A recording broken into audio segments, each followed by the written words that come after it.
Salut, c'est Tano, retrouvez-moi sur le mensuel et je vous embrasse très fort et vive la Chine.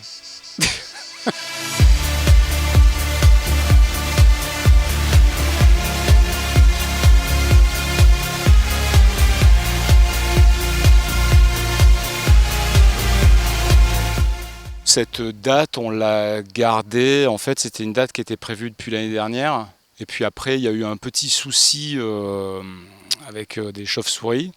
Et donc on a dû décaler cette date. Et alors j'ai eu de la chance finalement, je suis un des rares humoristes, voire artistes du coin à se produire. Donc vraiment j'ai de la chance. Et du coup il y a du monde, tu vois, là on est à 350 mais on a refusé 100 personnes. Après tout le monde va être masqué. Ouais, la dernière fois que j'ai vu autant de gens masqués, j'étais à poil. Moi, si vous voulez, niveau études, j'ai fait un burn-out au CP. Je pense qu'il y a des gens qui vont aller jusqu'à l'autochirurgie, tu sais. Ils vont s'opérer à cœur ouvert, tu sais, sur Internet, sur un tuto sur Internet. Alors, le cœur, ce sera toi qui seras le cœur. Oh, oula, ça saigne, hein. Oula, oulala. Ah, alors, attendez. Oh, j'ai plus de connexion. Ah là là. Ah. Il n'y a pas eu d'avant ou d'avant, après. Tout le monde se disait, bon, il y aura un après virus, après confinement et tout. Moi, j'ai pas senti ça, quoi, à part tout le monde a des masques dans la salle et je trouve, enfin, on a l'impression d'être dans un épisode de Black Mirror, quoi. Ça c'est vraiment un truc c'est énervant. Les rires sont un peu étouffés en plus. Et puis on sait plus quoi penser de tout ça, quoi. Alors le truc positif, c'est que je pensais que les gens allaient avoir vraiment une prise de conscience après le confinement. Et je me disais, ils vont être peut-être plus intelligents, plus propres, plus gentils. Et alors heureusement, ils sont pires qu'avant, parce que c'est mon fonds de commerce, tu vois, j'avais peur de plus avoir de boulot. Mais c'est vrai qu'ils sont beaucoup plus cons, plus méchants, plus sales. Ils balancent les masques à droite à gauche et tout. Le spectacle d'ailleurs, il s'appelle Idiot Sapiens à cause de ça. C'est vraiment ça, quoi. C'est un mot que j'ai inventé entre guillemets. On pourrait traduire ça par l'imbécile savant, tu sais, le type qui scie la branche sur laquelle il est assis, quoi.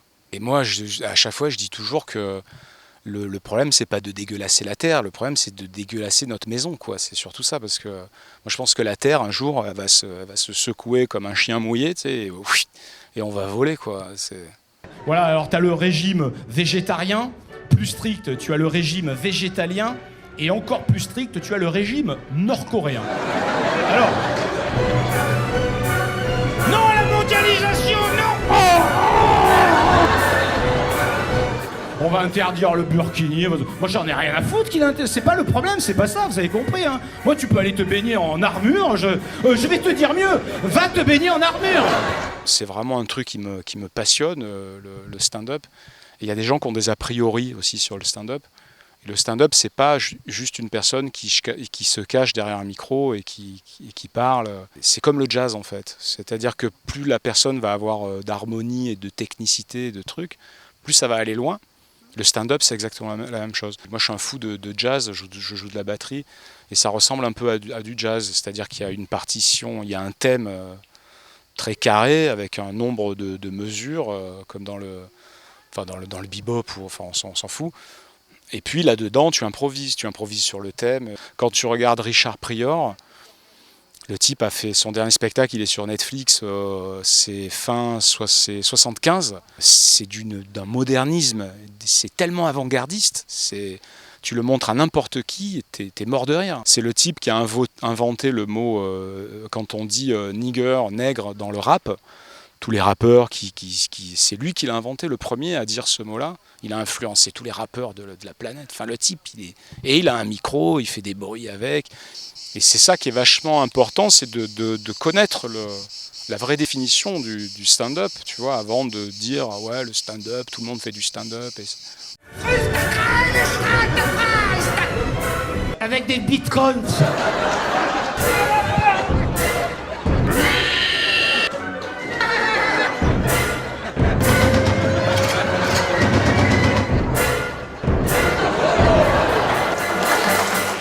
Ils sont partout aujourd'hui, hein, les extrémistes. Hein. Dans toutes les minorités, il y a des extrémistes. Hein. Il y a des extrémistes de la bien-pensance, de la sexualité, de tout, quoi. C'est ça qui est fou. On arrive dans un truc où Tu vois, la grossophobie aussi, c'est un truc, on peut en parler 100 ans de la grossophobie, parce que moi j'avais fait une chronique où justement je dénonçais le fait que le vrai poison c'est le sucre, et que si aujourd'hui on approche les 1 milliard d'obèses sur la planète, tu vois, il y a un moment où quand tu dis ça, si t'es grossophobe, ça devient compliqué, tu vois, parce que les gens disent oui, mais c'est pas notre faute si on est gros, machin, ici là. Alors on peut en parler 100 ans de ça aussi. Hein. Grossophobe, c'est vachement revenu. Raciste aussi, on m'a traité de raciste là dernièrement avec les Chinois dans l'espace. De sale blanc, on m'a traité. Non mais franchement, j'ai adoré ça, quoi. C'est horrible à dire, hein. Mais j'étais confiné et j'ai reçu, je sais pas, plus de 1500 menaces de mort et d'insultes en tout genre. Et à côté de ça, la vidéo, je voyais bien qu'elle était drôle et que plein de gens l'aimaient. Putain, mais c'est qui ces connards qui veulent nous bouffer? C'est les enculés de Chinois. Ils mangent la merde. C'est un gros lézard, ouais! Bah d'après eux, tu ressembles à un pangolin. Un quoi? Je veux bouffer le cul du bébé Yoda! Écoutez-moi, mes amis, on va se régaler. C'est une planète avec plein de petits caniches.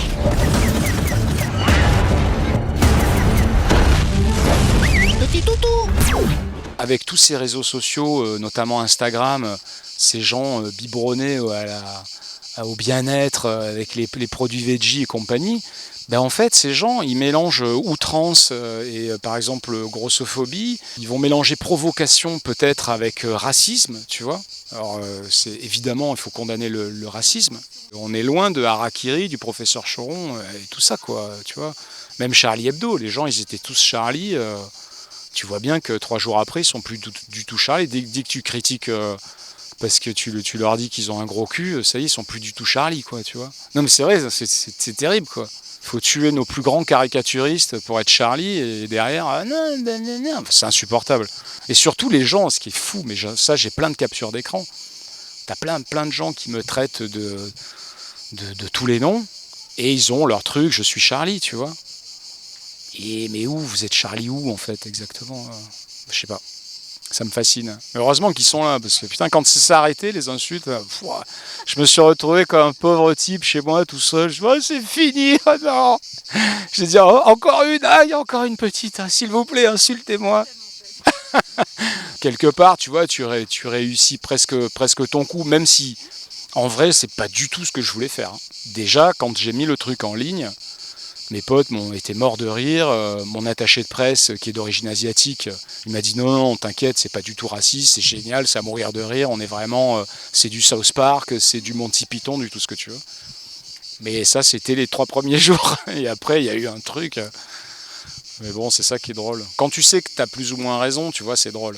Non, je ne suis pas un délateur, je suis un activiste.